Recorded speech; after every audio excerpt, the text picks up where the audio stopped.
Welcome back to English Speaking Corner, your quiet space for building real speaking confidence. Today, we're going to learn the most important skill for protecting your energy, the art of the soft no. Picture this. It is 4:55 p.m. on a Friday. You are packing your bag at the office. You are tired. You just want to go home, put on your pajamas, and read a book. Suddenly, a colleague walks up to your desk and says, "Hey, we are all going for pizza and drinks. You're coming, right?" I used to hate this moment so much. I remember in my first job, I would just freeze. I would say yes because I was too scared to be rude in English, and then I would spend the whole night wishing I was home, feeling completely exhausted. In this episode, you will learn exactly what to say to decline that invitation politely, keep the friendship, and go home guilt-free. You know, Anna, that story I just mentioned is completely true. I spent years being a yes man. I thought that to improve my English and make friends, I had to accept every single invitation. If someone asked me for coffee, I said yes. If they asked me to stay late, I said yes. That is such a common trap, Mark. We often feel that because English is our second language, we have to be extra nice.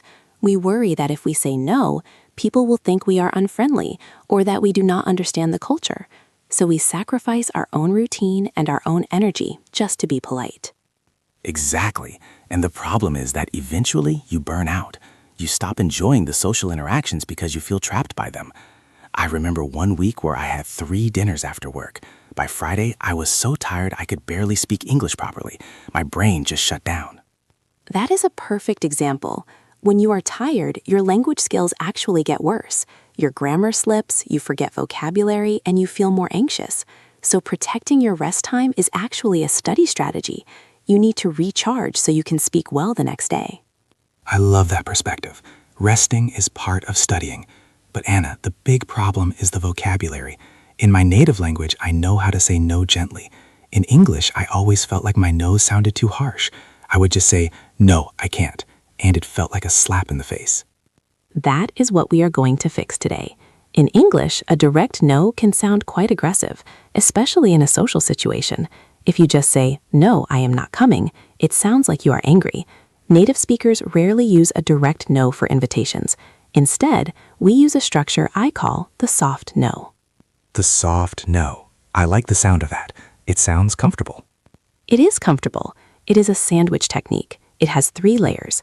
Layer 1 is the cushion, Layer 2 is the vague excuse, and Layer 3 is the future open. If you use these 3 steps, you can refuse any invitation, and the other person will actually feel good about it. Okay, let's break this down. Layer 1, the cushion. What does a cushion do? A cushion softens the impact. Imagine if I throw a rock at you. It hurts. That is a direct no. Now imagine I wrap the rock in a soft pillow before I throw it. It lands gently. That is the cushion. So linguistically, what is the pillow? The pillow is gratitude and enthusiasm. Before you refuse, you must acknowledge the invitation warmly. You have to show that you appreciate being asked. This signals that you like the person, even if you do not like the activity right now. I see. So instead of starting with "I can't," you start with "thank you." Exactly. But we can make it even more natural. A very common phrase is, "That sounds lovely," or "That sounds really fun." That sounds lovely. I like that. It validates the plan. It says your idea is good. Yes. Let's look at a few options for the cushion. You could say, "Thanks so much for thinking of me," or simply, "I would love to, but..."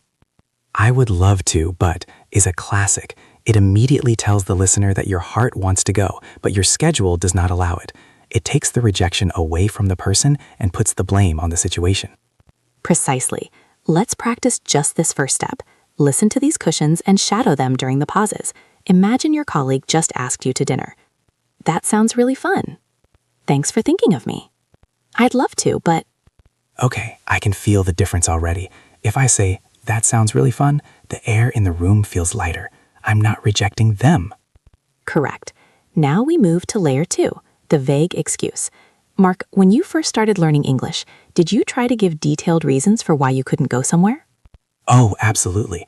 I would create these elaborate stories. I would say, I cannot come because I have to go to the post office, and then I need to call my mother because it's her birthday, and then I need to clean my kitchen. I thought giving more details made me sound more honest. And did it work? No, it usually made things worse. First, it is exhausting to translate a complex lie or a complex schedule. Second, sometimes the other person would try to solve my problem. If I said, I have to go to the post office, they would say, oh, don't worry, the post office is open until 8 p.m. You can come for a quick drink first. And then I was trapped. That is the danger of the specific excuse. If you give a specific problem, people will try to offer a specific solution, and then you have no way to say no without being rude. This is why we use the vague excuse. What do you mean by vague? Vague means unclear or general. You want to give a reason that is true, but not detailed. You want a reason that nobody can argue with.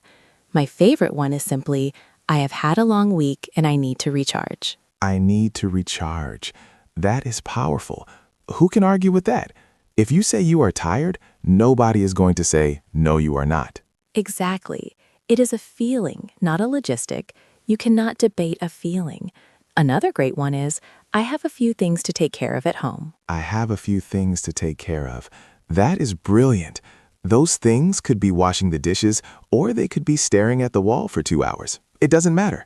It just sounds like you have a responsibility. Yes, and it sounds professional and adult.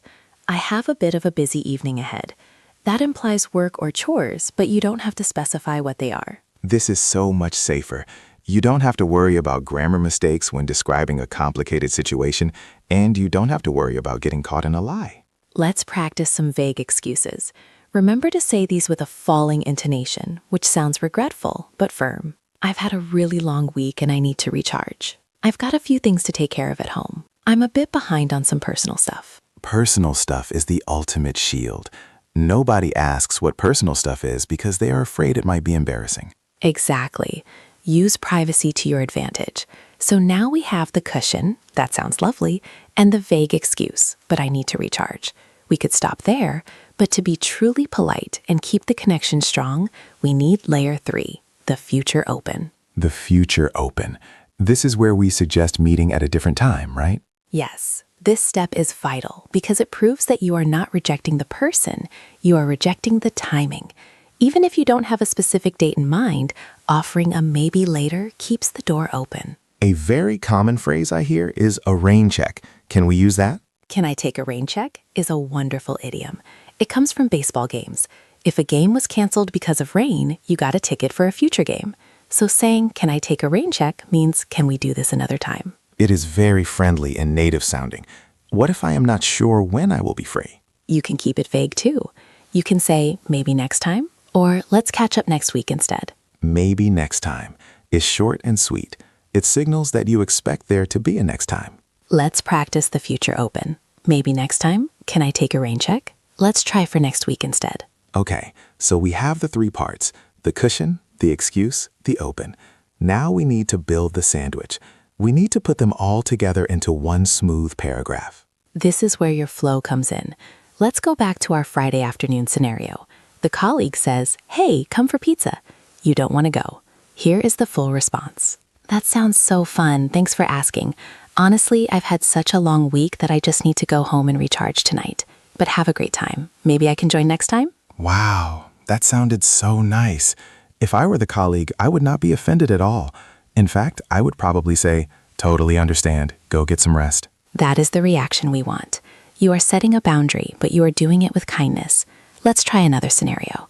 Imagine a friend asks you to go to the cinema on a Tuesday night, but you want to study English and sleep early. Okay, I will try to build the sandwich. Cushion? Oh, I really want to see that movie. Excuse, but I am trying to stick to a strict sleep schedule during the week. Future open? Let's go on the weekend instead. That was perfect. I am trying to stick to a schedule is another great vague excuse. It shows you have discipline. And it is true. If you are using this channel to learn, you probably do have a schedule. You are prioritizing your goals. Speaking of prioritizing goals, if you are finding these scripts helpful and you want to build this kind of real-world confidence every week, please make sure you are subscribed to the channel. We are building a library of these specific life skills to help you navigate not just the language, but the situations you face every day. It really helps us know what kind of content you need. Okay, Anna, I have a question. The soft no sounds great when the other person is polite, but what if the other person is pushy? Ah, the pushy person, the one who doesn't accept the first no. Yes, you say, I need to recharge, and they say, oh, come on, you can sleep when you are dead. Just one drink. Don't be boring. This is where I usually panic and give in. This is the pressure test. And you are right, this is where many learners fail. They feel that if the person insists, they must agree. But you don't. You just need one more technique, the broken record. The broken record? Like a scratched vinyl record that plays the same music over and over? Exactly. When someone pushes you, do not create a new excuse. If you create a new excuse, they will argue with that one too. Instead, you simply repeat your first excuse, but shorter and with a smile.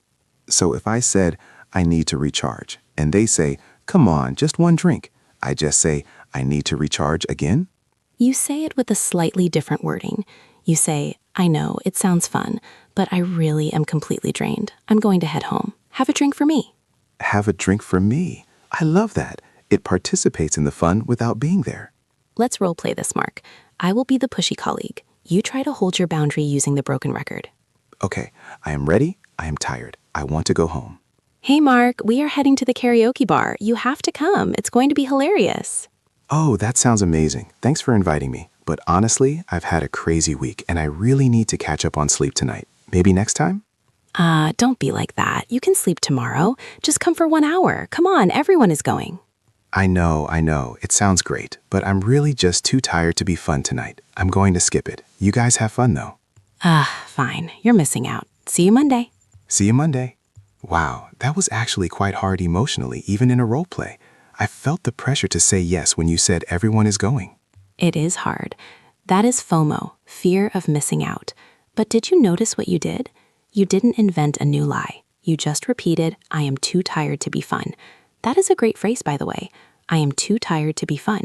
It implies that if you went, you would be a bad guest, so you are doing them a favor by staying home. That is a great mental trick. If I go, I will be grumpy and quiet, so staying home is actually the polite thing to do. Exactly. And notice how you ended the conversation. You said, you guys have fun though. This is the exit strategy. Once you say that, you can physically turn away or start walking. You don't have to stand there waiting for their permission to leave.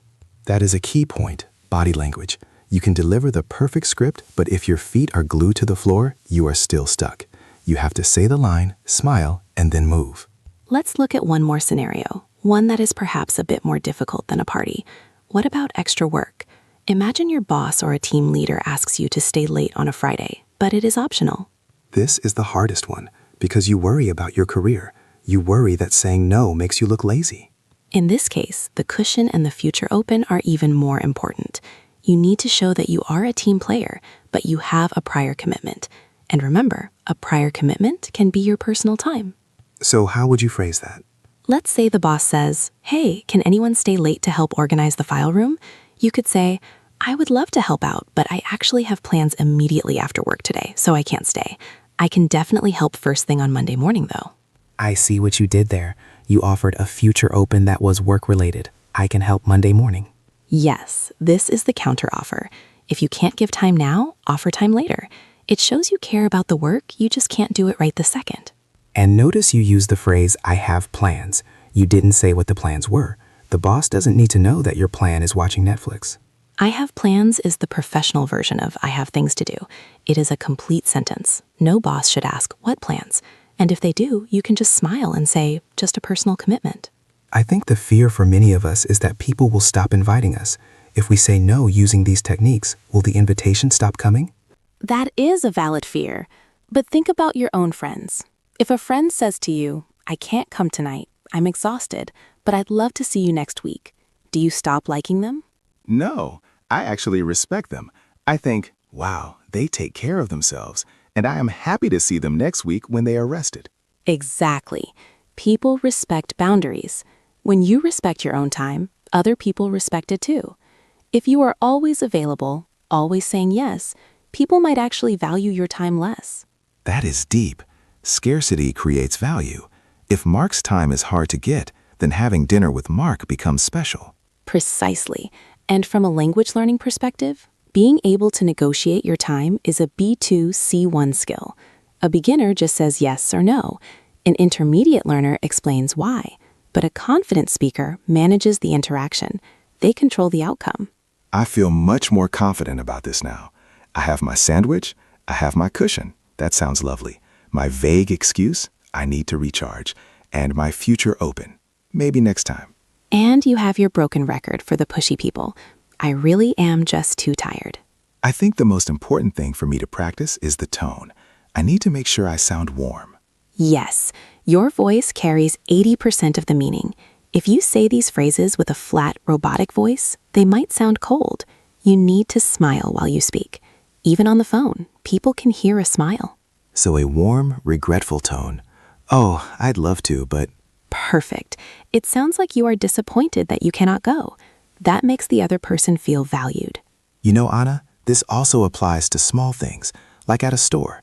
Sometimes the cashier asks if you want to sign up for a credit card or donate to a charity, and you feel pressured. Oh, that is a great micro-practice opportunity. You don't need the full sandwich there. You just need the cushion and the no. No thanks, not today. Not today. That implies maybe in the future, so it is softer than just no. Yes, or simply, I'm good, thank you. I'm good. That is such a classic English phrase. It means I have enough or I am satisfied, but we use it to say no. Do you want a receipt? I'm good, thanks. Do you want to add a cookie for $1? I'm good, thanks. That is actually a great place to start practicing because the stakes are so low. The cashier does not care if you say no. That brings us to our challenge for this week. We want you to build this muscle slowly. You don't have to start by refusing your boss. Start small. Find one low-stakes opportunity to say no this week. It could be declining a flyer from someone on the street. It could be saying no to a receipt. Or it could be declining an invitation if you really are tired. Use the phrases we practiced. I'm good, thanks. Or, I'd love to, but I can't today. Pay attention to how it feels. Notice that the world does not end. The other person does not get angry. You are safe. And notice how good it feels to walk away with your time protected. You feel powerful. You really do. Protecting your energy means you have more energy for the things that matter, like your family, your hobbies, and your English practice. Thank you for breaking this down, Anna. I feel like I finally have permission to go home and rest on Fridays. You absolutely do. Thank you for listening, everyone. Remember, a soft no to others is a strong yes to yourself. See you in the next episode. Goodbye.